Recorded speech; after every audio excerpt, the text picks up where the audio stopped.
Welcome to Behind the Doors, the podcast where we take you behind the scenes of residential real estate investing. I'm your host, Dan Noma Jr., here with my co-host, Marvin Cruz. We're here to help you unlock the best strategies and practice for investors.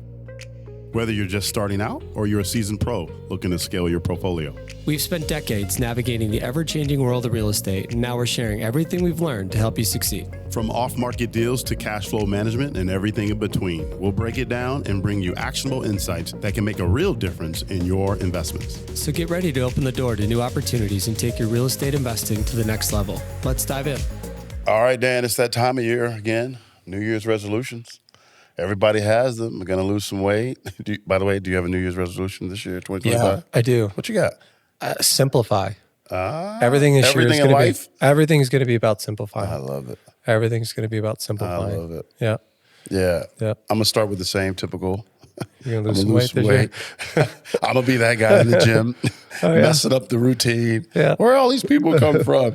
No, but speaking of New Year's resolution, you know, there's so much to be excited for in 2025. I don't know how you feel. I know how you feel, actually, from our company standpoint, my personal life. I'm loving being back in Arizona.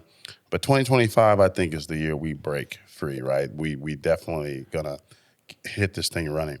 From an agent perspective, right, let's talk to our agents. What are some of the most, we're going to talk a little bit about, what are the must-dos for 2025?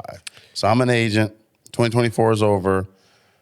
Yep. What should I be doing to prepare for 2025? Because keep in mind, right, we talk about it all the time. There are a ton of real estate agents out there. Yeah. So the competition is fierce. There's not a lot of homes to sell as it is. There's not a lot of people buying, right? At least how we come from in 2024. But I want to prepare for all of that. But with all that being said, 2025, what are some of the must-dos? I think there's three that we should jump on with them and give them three tactical things that you can do in 2025 to increase your income, your business for 2025 as a real estate agent. Number one, I think you have an opportunity to get repeat business from real estate investors, right? And I learned this like really early in my career was when, I studied real estate under, like, at the time, she was the number one real estate agent in the state. And I sought her out because I wanted to learn from what I thought was the best. Yeah. But the best advice that I got when going into the job was from the broker of the company, who said to me, learn what she does well, but also learn what she's missing because she's not doing it all. And I was like, okay, what does he mean? Within like a year, I was on it. Like, I figured out exactly what the deal was. Every customer that she had, she would cycle them every 5 years. Right. So like they would buy or sell every 5 years. Right. So she had to have this huge bullpen of buyers and sellers or people that owned, because they were only doing this once every 5 years. And I remember saying to her, I'd be like, well, if you work with like a home flipper, they'll buy 3 or 4 of these a month, and then you're selling 3 or 4 a month, and you're getting the same fee. So wouldn't you rather work with those guys that are doing more volume than the retail buyer? Now, she was just a different cat. She was fine to work that way. My mind just didn't work that way. And so I think if you're thinking about 2025 and what to do, it's building relationships with a handful of investors and provide a steady pipeline of transactions to them, right? When times get tough, investors buy. That's what it is. And that's what they do. So, I think you have an awesome opportunity in 2025 to stand up, an investor side of your business, whether that's sourcing properties to a company like ours, where you're just looking for those opportunities and bringing them to the table and bringing the investors, or you have your own little pipe of investors and you're going to source, 2 or 3 opportunities to them a quarter, whatever your goal is. Like, do that though. Yeah. Like, actively do that. Network with those people, because they're going to do more volume with you and you're going to get paid the same amount of money to do it. So you may as well pick up on that and jump on that one. Yeah. And you're still going to keep your clients, right? Yeah. They come every 5 years, but now you're diversifying a little bit, and now you're involved with investors who are transacting much, much faster. Yep. I love that. Number 2. I think staying in the same vein is, investors thriving in changing markets. I had this really interesting conversation recently with a large portal company, and one of the largest in the country, portals, and they hired a banker to now manage the platform. So I started asking him questions. As you know, I'd like to ask questions. So Yeah. I was asking him why and like why he came from banking and stuff like that. And the thing that he shared with me is he said, look, homeowners in the United States today have more equity than they've ever had in history. Yep. But they also have higher debt than they've ever had in history, which means, right, and their bank accounts are at their lowest levels too, which means that all of their wealth or their money is actually tied up in their real estate. Access to it is hard. Access to it means you got to sell it. Yep. Or you've got to get, do something to tap into your home equity. And that's where everybody's money is sitting. So what they were setting up is they're setting up a way that you can sell, if you get into financial distress, you can tap into that home equity without having to sell.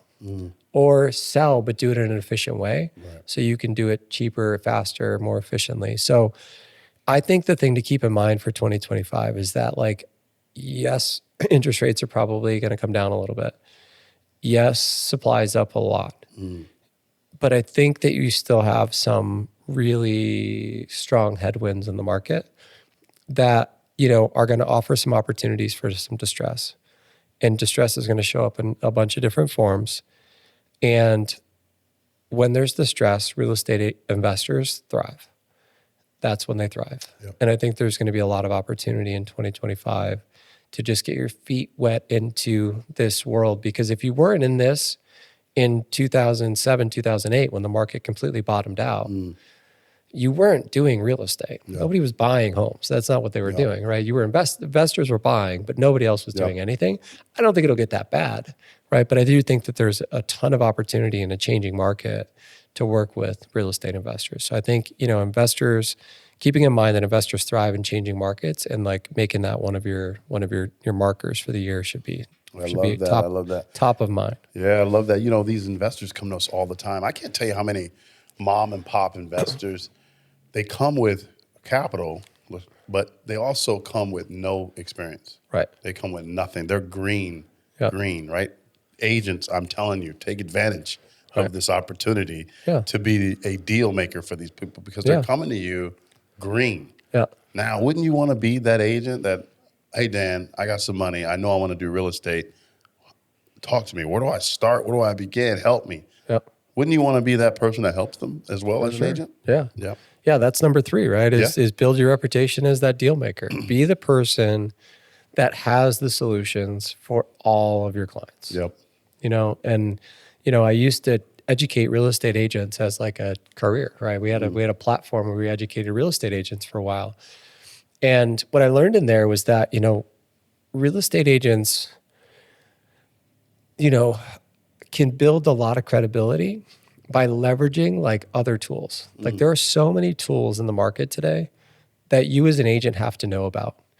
And if you don't know about those tools, you're actually doing your customer a disservice, but you're really doing yourself a disservice. Yep, absolutely. And the analogy I'll give you is like, my mom used to tell me not to go play in my neighbor's backyard, right? She used to say, don't go play in my neighbor's backyard. And what did I do when she would go take my sisters to volleyball practice? You're in the backyard. Heck yeah, I was in the backyard, right? And I see that every day in real estate with agents when they go, a customer goes to them, hey, have you heard about this new insert PropTech name here, right? Have you heard about Homeward? Have you heard about OfferPad? Have you heard about Open Door? Have you heard about what Zillow's doing? Have you heard about, Redfin, right? And the real estate agent's response to that is, oh, you don't want to do that. It's going to be this low ball thing. You don't want to do it. It's just a mess. Yep. That's what every agent says, right? And it's like, what you're actually telling your customer to go do is go do it, because now they think like, well, there's some reason that this agent doesn't want me to go do that, right? Don't be that person. Be the person that educates them, right? Like the reason that these companies exist is they're solving a problem for every investor type or every consumer type. So you don't know all the consumer's information. You don't know their situation, financials, all of that. Like you're not doing their taxes. So unless you've asked all the questions first, but educate them. Know these companies, know what they do, know how they can solve problems for your consumers, and then know how you as an agent can play with them. That's a key factor for 2025 is be the person that's got the source. Be the one that educates them. Be the one that don't point them to your neighbor's backyard. Educate them, and be the one that knows it. And you can be a real deal maker in the market by doing so. Thanks for tuning in to another episode of Behind the Doors. We hope you found today's insights valuable for your real estate investing journey. Remember, real estate success doesn't happen overnight, but with the right tools and strategies, you can build long-term wealth and create passive income. If you enjoyed the show, be sure to subscribe, leave us a review, and share it with others who are passionate about real estate investing. Don't forget to follow us on social media for more tips and exclusive content. Until next time, keep unlocking new opportunities, and we'll see you on the next episode of Behind the Doors.